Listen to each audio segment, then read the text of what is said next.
You ever have one of those mornings where you know, just right away, today's about to go sideways? That's how it started for me, standing out in the pasture, coffee still in hand, my old dog Ranger shuffling along beside me, when out of nowhere this metallic pink SUV comes barreling toward my ranch gate, sending up a cloud of dust big enough to choke a steer.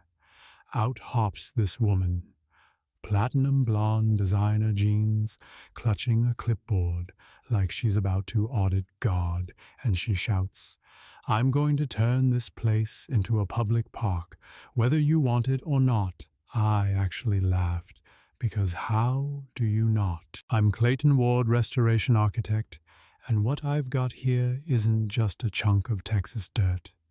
It's a family story written across 50 acres. My great-great-grandfather built the first log cabin here back in 1880, and every morning I get up, walk these grounds, check on the horses, breathe in that old wood and memory, and I feel connected all the way back.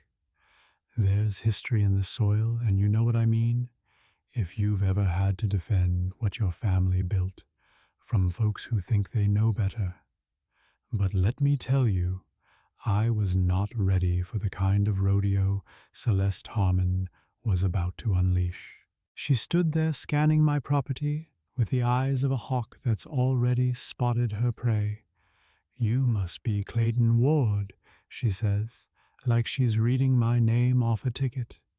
"I'm Celeste Harmon, president of the Meadowbrook Hills HOA and founder of the Green Community Initiative. We need to talk about your responsibility to this community." I set down my water bucket, tried to keep it neighborly. "Good morning, Mrs. Harmon. What can I help you with?" But even my old dog could sense the tension. I'd seen that look before, someone who mistakes authority for ownership. She launches into this speech about green space and the greater good, waving her hand across my land like she's sizing it up for a new mall. "Your property is exactly what we need for a sustainable, connected neighborhood." I just stared, honestly stunned at the audacity. I said as calm as I could, "This is private property, ma'am. Been in my family for generations, not for sale, not for conversion." That's when her smile slipped, and she made a note on her clipboard with a kind of penmanship that said, "I always get my way." It's not about what you want, Mr. Ward. It's about what's best for everyone. We have ways of ensuring private property serves the greater good. I'd dealt with difficult clients, but this was a whole new ballgame. She told me she'd already converted 2 other private lots to parks neighborhoods better for it, and all that, and as she climbed back into her SUV, I caught her throwing me one last warning: "This conversation isn't over." As the dust settled, Ranger looked up at me like, "You sure we're up for this?" I scratched his ears and muttered, "Guess we'll find out, buddy." Next few days, things got weird. Folks in the HOA neighborhood, people I barely knew, started giving me looks when I drove through to get to the main road. Then Jake Goodguy lives in the subdivision, calls me up. "Clayton, there's talk in the community group about your ranch, stuff about zoning and maintenance issues." And that's when it hit me. Celeste hadn't backed down. She'd just changed tactics. I did some digging. Sure enough, there were posts about me all over the public HOA social media group. Celeste had spun a story that I was some stubborn landholder standing in the way of progress. But the kicker, one afternoon I found a big handmade sign at my gate. "Future site of Meadowbrook Hills Public Park, funded by Green Community Initiative." Bright red letters, bold as anything. No signature, just a public claim like the decision had already been made. Celeste wasn't just bluffing. The more I looked into her organization, the more I realized she'd done this before. Turned grassroots activism into a whole business model, find isolated property owners, crank up public pressure, and move fast before anyone could fight back. Two previous properties, both elderly folks who got talked into selling for way under market value. The Green Community Initiative had funding, news coverage, and a knack for making people feel selfish for wanting to keep what's theirs. I called my lawyer, Lauren Beckett, the one who helped with my granddad's estate. She said, "Clayton, if your land was never part of the original HOA, they have no legal authority over you. But people like this, they won't stop at one try. Make sure your paperwork is solid and start documenting everything. You know what I mean? Sometimes it's not about what's right or legal, it's about who's got the time and energy to fight." A couple weeks later, I get a formal invitation, well more like a summons to a special community meeting about land use. Signed by Celeste HOA, letterhead and all. Lauren tells me, go bring a witness and record it. The room was packed, at least 60 people, most of them strangers to me. Celeste's presentation, pure showmanship, big screen color, slides her voice ringing out about vision and collective benefit. And then my ranch up there, an aerial photo with digital overlays showing playgrounds, gardens, picnic tables. Not a single mention of family history, or even the fact that I'd never agreed to any of it. Just an underutilized property waiting to become a jewel of the community. When she opened the floor, I stood up, heart pounding, but there was no going back now. "I'm Clayton Ward, owner of the property you've been discussing. Just so everyone knows, this ranch has been in my family since 1880. It's a working ranch, never part of any HOA agreement, and it's not for sale or community use, period." The room went dead quiet. Some people looked shocked. Others just annoyed, like I was ruining a good thing. But here's the twist. Tiffany Chen, Celeste's right-hand person, stood up with shaking hands and read an internal email out loud. Celeste had told her to change neighborhood maps to show my ranch as a park site, even though she knew she had no right. You could feel the energy shift, people whispering, realizing maybe they hadn't gotten the whole story. I laid out my folder, old deeds, survey maps, every official scrap, proving the ranch's history. Suddenly, Celeste's digital dream was looking pretty thin next to dusty, embossed legal documents. Some folks apologized on their way out, but not everyone was happy.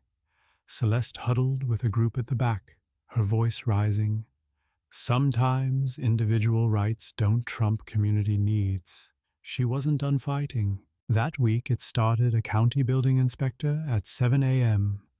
with a laundry list of anonymous complaints, unpermitted structures, dangerous animals, you name it. Then animal control, then social services, then the fire marshal. Every report was bogus, but every one meant hours out of my life, walking officials through the property, showing paperwork proving I wasn't running a wolf sanctuary or storing explosives. Someone wanted me ground down, just hoping I'd crack. And then the trespassing neighbors with cameras, fence wire cut and mended. I put up trail cams and caught two people, one unmistakably Celeste filming on my land. That was it. Lauren, my lawyer, said, "Clayton, you've got a harassment case here." We started compiling everything, inspection reports, video, evidence, even social media posts. But I knew documentation alone wouldn't win this.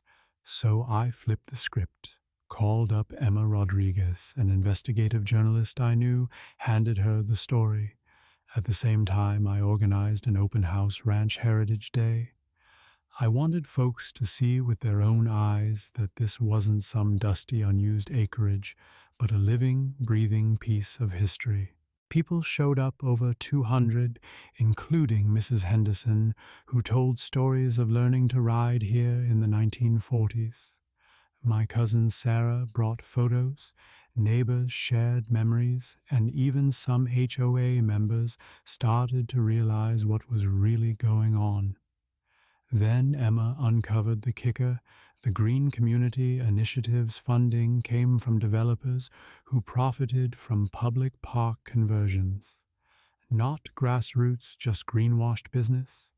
Two elderly families from previous projects said they'd been misled, lost their land, and regretted it. Celeste, meanwhile, went into overdrive. Angry rants on social media, live streaming community, safety patrols outside my gate, and then wildest of all, she marched onto my property, live on camera, narrating her investigation for her followers. I asked her to leave. She spun it as aggression. Instead of escalating, I called the sheriff's department. Guess who showed up? Sean Decker, a guy I'd known since high school. He took one look at the situation, saw Celeste live streaming her trespass, and told her flat out, "Ma'am, you're trespassing and you need to go."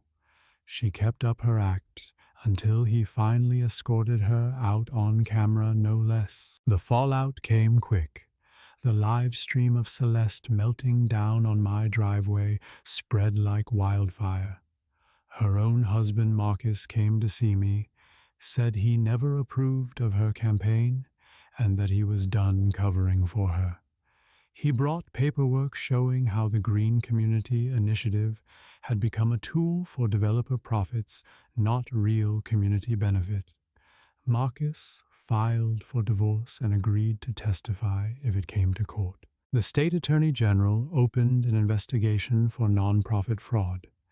The HOA, led by a guy named Bob Mitchell, gathered enough votes to remove Celeste as president, formally apologize to me, and vow never to let HOA power be used for personal vendettas again.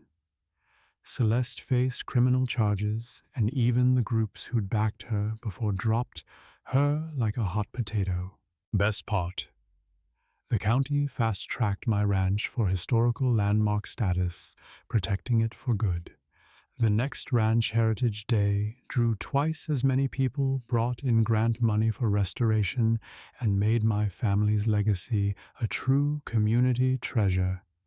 People who once saw me as an obstacle now saw what I'd been fighting for all along. But the conversation isn't over. Not really. Every so often, I get emails from folks in other states. "We almost sold after our HOA pressured us, but your story changed our minds." That's why I'm telling this, because property rights matter, because no one should get bullied into giving up their history, and because sometimes the best way to serve a community is to stand your ground. Now, I'd love to hear where you stand. Does the good of the many really outweigh the rights of the few? Or is there a line somewhere that shouldn't be crossed? Let's talk about it.